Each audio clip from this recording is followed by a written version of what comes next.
10,000 మంది రిటైర్డ్ ఉద్యోగులకు రిటైర్మెంట్ తర్వాత ఇచ్చే వాళ్ళ డబ్బులు కూడా వాళ్లకు ఇవ్వకుండా ఇబ్బంది పడుతున్న కాంగ్రెస్ సర్కార్ డబ్బులు రాక రిటైర్డ్ ఉద్యోగుల్లో రోజుకొకరు చనిపోతున్నారు.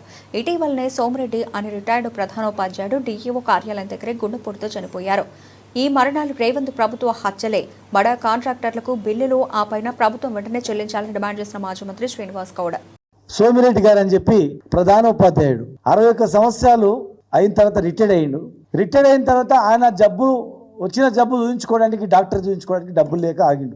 ఆఫీసు చుట్టూ తిరిగిండు, ఎప్పుడు వస్తాయని. అయ్యా నీవు రావు, ఇంకా 10,000 మంది ఉన్నారు, 10,000 మంది తర్వాత నీకు వస్తుంది, నీకు ఇప్పుడే డబ్బులు రావంటే బీపీ ఎక్కువైపోయి చెప్పిన ఆ డిఓ ఆఫీస్ దగ్గరనే కుప్పగూలిపోయింది. ఆయన డబ్బులు కడుతుంటే, అప్పు తెచ్చి డబ్బులు కడుతుంటే మళ్ళీ ఈ అప్పుని ఎట్లా తీర్చాలి, ఏ పైసలు వస్తాయో రావు అని చెప్పి టెన్షన్స్తో, అందరి ముందర టెన్షన్స్తో గుండాకి చచ్చిపోయింది ఆయన.